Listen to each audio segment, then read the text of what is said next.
सभी छोटे बड़े श्रोताओं को सुनीता भटनागर का प्यार भरा नमस्कार। ऑडियो स्टोरीज के हमारे चैनल कहानी जगत में आप सभी का स्वागत है। हिंदी कहानियों की श्रृंखला में आइए आज सुनते हैं अंजू शर्मा जी द्वारा रचित कहानी समय रेखा। 6 बजने में आधा घंटा बाकी है और अभी तक तुम तैयार नहीं हुई? पिक्चर निकल जाएगी जाने मन। मानव ने एकाएक पीछे से आकर मुझे बाहों में भरते हुए जोर से हिला दिया। बचपन से उसकी आदत थी। मैं जब जब क्षितिज को देखते हुए अपने ही ख्यालों में डूबी कहीं खो जाती, वह ऐसे ही मुझे अपनी दुनिया में लौटा लाता। उसका मुझे जाने मन कहना या बाहों में भरकर मेरा गाल चूम लेना किसी के मन में भी भ्रम उत्पन्न कर सकता था कि वो मेरा प्रेमी है। मेरी अपनी एक काल्पनिक दुनिया थी जिसमें खो जाने के लिए मैं हर पल बेताब रहती। ढलते सूरज की सुनहरी किरणों में जब पेड़ों की परछाइयां लंबी होने लगती, शाम दबे पांव उस प्रेमिका की तरह मेरी बालकनी के मनी प्लांट्स को सहलाने लगती, जो अपने प्रेमी की प्रतीक्षा करते हुए हर सजीव निर्जीव शय को अपनी प्रतीक्षा में शामिल करना चाहती है। ऐसी शामों के धुंधलकों में मुझे खो देने से बचाने की कवायद में तमाम बचकानी हरकतें करता वह मेरे आंचल का एक सिरा थामे हुए ठीक मेरे पीछे रहता। ऐसा नहीं था कि यह उसकी अनधिकार चेष्टा मात्र थी।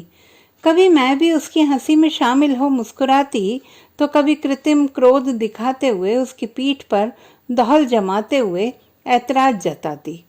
पर आज तंद्रा भंग होना मुझे बिल्कुल अच्छा नहीं लगा। जाओ न मनु, आज मेरा मन नहीं है। मैंने नीम मदहोशी में फिर से अपनी पुरानी दुनिया में लौट जाने के ख्याल से दहलीज से ही उसे लौटा देना चाहा। मेरी आवाज़ में छाई मदहोशी से उसका पुराना परिचय था। तुम्हारे मन के भरोसे रहूंगा तो कुंवारा रह जाऊंगा जाने मन। उसने फिर से मुझे दहलीज के उस ओर खींच लेने का प्रयास किया। शट अप मनु, जाओ अभी। मैंने लगभग झुंझलाते हुए अपनी दुनिया का दरवाज़ा ठीक उसके मुंह पर बंद करने की एक और कोशिश की, और इस बार झुंझलाने में कृत्रिमता का तनिक भी अंश नहीं था। सचमुच पिक्चर जाने का मेरा बिल्कुल मन नहीं था। यूं भी मानव की पसंद की ये चलताऊ फिल्में मुझे रास कहाँ आती थी। वो मुझे निरा अलहड़ किशोर नजर आता, जिसकी बचकानी हरकतें कभी होंठों पर मुस्कान बिखेर देती तो कभी खींच पैदा करती। ये और बात है कि हम उम्र थे। उसकी शरारतें मेरे जीवन का अटूट हिस्सा थी, किताबों, सपनों और माँ की तरह। उठो अवनी, तुम्हारी बिल्कुल नहीं सुनूंगा। उसने कोशिशें बंद करना सीखा ही कहाँ था। न जाने मुझे क्या हुआ कि मैंने झटके से उसकी बाह पकड़ी और खुद उसे दरवाजे की ओर धकेलते हुए जोर से कहते सुना, जाओ मानव। सुना नहीं तुमने? नहीं जाना है मुझे कहीं। मुझे अकेला छोड़ दो, जाओ प्लीज। उसे ऐसी आशा नहीं थी। मैंने पहले कभी ऐसा किया भी तो नहीं था। मेरी लरजती आवाज की दिशा में ताकता वह चुपचाप कमरे के दरवाजे की ओर बढ़ गया था। अजीब बात थी कि उसका जाना मुझे अच्छा नहीं लग रहा था। अब मेरा दिल चाह रहा था कि वह बाहों में भरकर छीन ले मुझे इस मदहोशी से। पर वह चला गया और मैं रफ्ता रफ्ता एक गहरी खामोशी में डूबती चली गई। कभी कभी लगता है कि हम दोनों एक समय रेखा पर खड़े हैं। मैं 25 पर खड़ी हूँ और अनिरुद्ध 45 पर। मैं हर कदम पर 1 साल गिनते हुए अनिरुद्ध की ओर बढ़ रही हूँ और वे एक एक कदम गिनते हुए मेरी दिशा की ओर लौट रहे हैं। ठीक 10 कदमों के बाद हम दोनों साथ साथ खड़े हैं। कहीं कोई फर्क नहीं, न समय का और न आयु का। इस खेल का मैं मन ही मन भरपूर आनंद लेती हूँ। काश के असल जीवन में भी ये फर्क ऐसे ही 10 कदमों में खत्म हो जाता। पर मैं तो जाने कब से चले जा रही हूँ और ये फर्क है कि मिटता ही नहीं। कभी कभी 20 साल का यह फासला इतना लंबा प्रतीत होता है कि लगता है मेरा पूरा जन्म इस फासले को तय करने में ही बीत जाएगा। मार्था शरारत से मुस्कुराते हुए बताती है, मार्क ट्वेन ने कहा था, उम्र कोई विषय होने की बजाय दिमाग की उपज है। अगर आप इस पर ज्यादा सोचते हैं तो यह मायने भी नहीं रखती। मैं खिलखिलाकर हंस देती हूँ। हंसी के उजले फूल पूरे कमरे में बिखर जाते हैं। मार्था भी ना, गोरकी की एक कहानी के पात्र निकोलाई पेत्रोविच की तरह जाने कहाँ से ऐसे कोट ढूंढ लाती है। शायद यही वे क्षण होते हैं जब मैं खुलकर हंसती हूँ। घर में तो हमेशा एक अजीब सी चुप्पी छाई रहती है। उस चुप्पी के आवरण में मेरी उम्र जैसे कुछ और बढ़ जाती है। तब मैं और मेरी मुस्कान दोनों जैसे मुरझा से जाते हैं। 25 की उम्र में ही अपने सपनों की दुनिया में खोई रहने वाली मैं अपनी हम उम्र लड़कियों से कुछ ज़्यादा बड़ी हूँ और 45 की उम्र में अनिरुद्ध कुछ ज़्यादा ही एनर्जेटिक हैं। अपनी किताबों पर बात करते हुए वे अक्सर उम्र के उस पायदान पर आकर खड़े हो जाते हैं जब वे मुझे बेहद करीब लगने लगते हैं। उनकी आंखों की चमक और उत्साह की रोशनी में ये फासला मालूम नहीं कहाँ खो जाता है। मुझे लगता है कि जब वो मेरे साथ होते हैं तब हम होते हैं। उम्र के उन सालों का अंतर तो मुझे लोगों के चेहरों, विद्रूप मुस्कानों और माँ की चिंताओं में ही नजर आता है। उफ, मैं चाहती हूँ ये चेहरे ओझल हो जाएं। मैं नजर घुमाकर इनकी जद से दूर निकल जाती हूँ। पर माँ, बचपन में माँ ने किताबों से दोस्ती करा दी थी। माँ की पीएचडी और मेरा प्राइमरी स्कूल किताबों के साथ हम दोनों को घेरे लेता। माँ अपने स्कूल से लौटते ही मुझे खाना खिलाकर अपना काम निपटा शाम को किताबों में खो जाती और मुझे भी कोई कहानियों की किताब थमा देती। किताबों ने ही तो अनिरुद्ध से मिलाया था। लाइब्रेरी के कोने में अक्सर वे किताबें लिए बैठे मिलते। एक संदर्भ पर दुनिया जहान की किताबें निकाल निकाल कर थमा देते। मेरे शोध में मुझे जो मदद चाहिए थी वह उनसे मिली। फिर पता ही नहीं चला कि कब वे मेरी दुनिया में प्रवेश पा गए। जहां मैं थी, सपने थे, किताबें थीं, अब अनिरुद्ध भी थे। उनसे जुड़ी तमाम फैंटेसियां भी थीं। वो लाइब्रेरी में मुझे किसी पन्ने को थामे कुछ समझा रहे होते और मैं उनके कांधे पर सर रखे एक पहाड़ी सड़क पर धीमे धीमे चल रही होती। अब मैं सोते जागते हर पल अनिरुद्ध के साथ रहने को मजबूर थी। मेरे कल्पना लोक का विस्तार मेरी नींदों के क्षेत्र में भी अतिक्रमण कर चुका था। मार्था के पास इससे संबंधित कोट भी हैं। वह गंभीर मुद्रा में दीवार ताकते हुए कहती है, फ्राइड के अनुसार स्वप्न हमारी उन इच्छाओं को सामान्य रूप से अथवा प्रतीक रूप से व्यक्त करता है जिसकी तृप्ति जागृत अवस्था में नहीं होती। वह कहती है, स्वप्न हमारी इच्छा का ही सृजन होते हैं और गहन इच्छाओं का परिणाम। मन एक और संसार गढ़ता है। हम स्वप्न संसार के पात्र होते हैं। स्वप्न संसार मजेदार है अवनी। कभी खूबसूरत वन, उपवन, तो कभी सूखे पेड़, कभी मीलों तक फैली खामोशियां, तो कभी कोलाहल से भरे कह कहे। मैं एक सोच का सिरा थाम रही हूँ। वे कौन सी इच्छाएं रही होंगी जिन्होंने मेरे और अनिरुद्ध के बीच पसरे तमाम सालों के सफर पर जाना तय किया होगा। मेरी विदुषी सहेली के पास इसका उत्तर भी है। वह कहती है, मैं अनिरुद्ध में अपने पिता को ढूंढती हूँ जिन्हें मैंने अपने जन्म से पहले ही खो दिया था। माँ ने अकेले माँ से पिता बनते हुए पिता की गंभीरता, उनकी कठोरता को ओढ़ लेना चाहा, जिसकी कोशिश में उनके हाथों से कब वात्सल्य की कोमलता फिसलती चली गई ये वे भी न जान सकी। न वे पूरी माँ बन पाई और न ही पिता।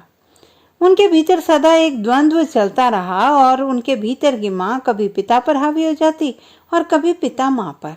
इन दोनों में संतुलन बिठाने की कोशिश में निढाल हुई माँ को किताबों में निजात मिलती थी।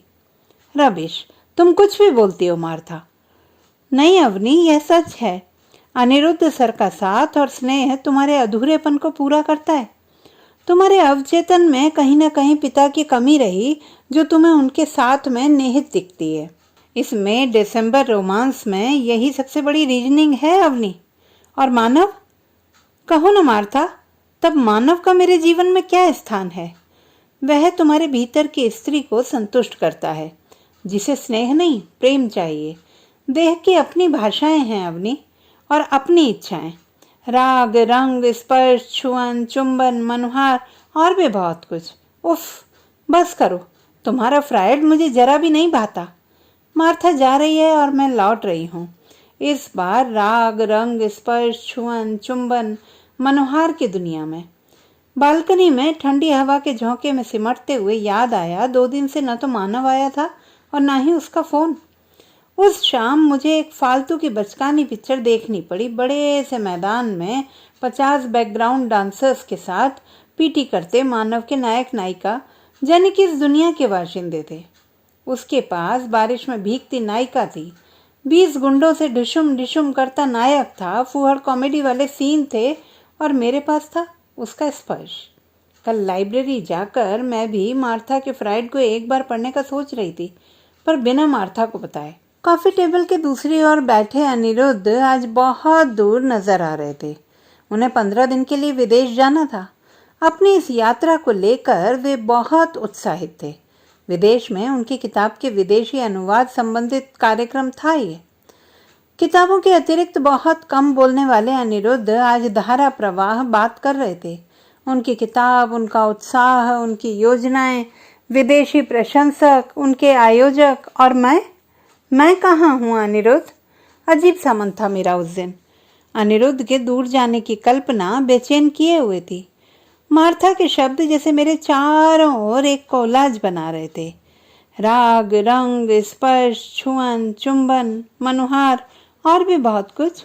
देह की भाषा सुनने की कोशिश में मैंने अनायास ही उनका हाथ थामना चाहा था। उन्होंने चारों ओर देखते हुए एकाएक उसे झटक दिया। बिहेव अवनी, क्या हुआ तुम्हें? बच्ची मत बनो। इससे पहले ऐसा कभी नहीं हुआ था। यह पहला अवसर था जब मैं भूल गई थी कि हम शहर के एक व्यस्ततम रेस्टोरेंट में बैठे हैं। मैं सदा देह की भाषा भूलती आई थी। मार्था कहती है देह की अपनी भाषा है और अपनी इच्छाएं। अनिरुद्ध ने तो दुनिया जहान की किताबें पढ़ी हैं, क्या उन्हें देह की भाषा पढ़नी नहीं आती? उन्होंने कितने शब्दों को आकार दिया, पर कुछ शब्द अभी भी उनसे छूट गए और मैं उन्हीं शब्दों को पैरहन बनाकर ओढ़ लेना चाहती हूँ। मुझे याद है अभी तक वह शाम कितने करीब थे हम, इतना करीब कि उनके कंधे पर सर रखे मैं उनकी देह के स्पंदन को अपनी देह में स्थानांतरित होता हुआ महसूस कर पा रही थी। वे मेरी ओर मुड़े। उनकी आंखों में हल्की सी नमी थी। पता नहीं क्यों उन जर्द आंखों में मुझे राग, रंग, स्पर्श, छुअन, चुंबन, मनोहार और भी बहुत कुछ दिखने लगा था। उनका चेहरा मेरे चेहरे के सामने था। मैंने हौले से अपनी आंखें बंद कर ली। मेरी सांसें मानो थम सी गई थीं। उनकी सांसों की थिरकन से मैंने जाना कि मेरे करीब आते हुए वे झुके, कांपते हाथों से उन्होंने मेरे चेहरे को थामना चाहा, फिर रुक गए। मेरे माथे पर एक हल्का सा स्पर्श हुआ और मेरी आंखें खुलने से पहले ही वे कमरे से बाहर चले गए। कल अनिरुद्ध की फ्लाइट थी। उनके जाने के बाद मैं कब से बालकनी में बैठी उनके बारे में ही सोच रही हूँ। जहाँ एक और अनिरुद्ध की मैच्योरिटी, उनकी गंभीरता, उनका संतुलित व्यवहार मुझे खींचता है, जिसे मैं अपने आसपास के लोगों में देखने को तरस जाती हूँ, वहीं अनिरुद्ध को कभी कभी मुझ में बचपना नजर आता है। नजर घुमाती हूँ तो वहीं कुछ दूर मानव है। उसकी हरकतें, उसका अतिरिक्त उत्साह, चीज़ों और बातों को गंभीरता से न लेने की उसकी आदतें मुझे बचकानी लगने लगती हैं। उसके लिए जीवन सेलिब्रेशन है, मस्ती है, नशा है, जिसे वह मेरा हाथ थाम कर जी भर कर जी लेना चाहता है। वह मुझे ज़रूरत से ज़्यादा गंभीर पाता है, बिल्कुल अलग और काफ़ी हद तक बोरिंग। तो वह क्या है जो मुझे अनिरुद्ध से और मानव को मुझसे बांधे रखता है? अपनी स्थिति को मैं समझ नहीं पा रही हूँ। बचपन से ही जिस गंभीरता के आवरण में लिपटी हुई हूँ, जाने क्यों कभी कभी किन्हीं खास क्षणों में छीजने लगता है। मैं उसे उतार फेंकना चाहती हूँ, जोर से खिलखिलाकर हंसना चाहती हूँ, अपनी बाहें फैलाकर किसी को पुकारना चाहती हूँ। कौन होगा जिसने प्रेम नहीं किया होगा? लोग जाने कितने कारणों से प्रेम में पड़ते हैं, पर सच ये है कि सभी को बदले में प्रेम ही चाहिए होता है। उतना ही प्रेम, वैसा ही प्रेम। बाकी कुछ भी महत्वपूर्ण नहीं है, कुछ भी तो नहीं। आज मैं फिर उस समय रेखा पर हूँ। पता नहीं क्यों, पर इस बार समय रेखा पर हम तीनों थे। 25 पर मानव, उससे 10 कदम दूर 35 पर मैं, और मुझसे 10 कदम दूर 45 पर अनिरुद्ध खड़े थे। मुझे 10 कदम बढ़ाने थे, पर किस दिशा में? मुझे मानव की ओर लौटना था या अनिरुद्ध की ओर बढ़ना था? देह की भाषा सुननी थी या मन की आवाज? वहीं कुछ दूर माँ खड़ी है, ठीक मेरे कदमों पर नजर गड़ाए। मेरे कदम डगमगा रहे हैं। मैं गिरना नहीं चाहती। ओह, मुझे थाम लो माँ। मानव के जन्मदिन पर इस बार मैंने कुछ किताबें दी हैं। वह रैपर खोलता हुआ हैरानी से मेरी ओर देख रहा है।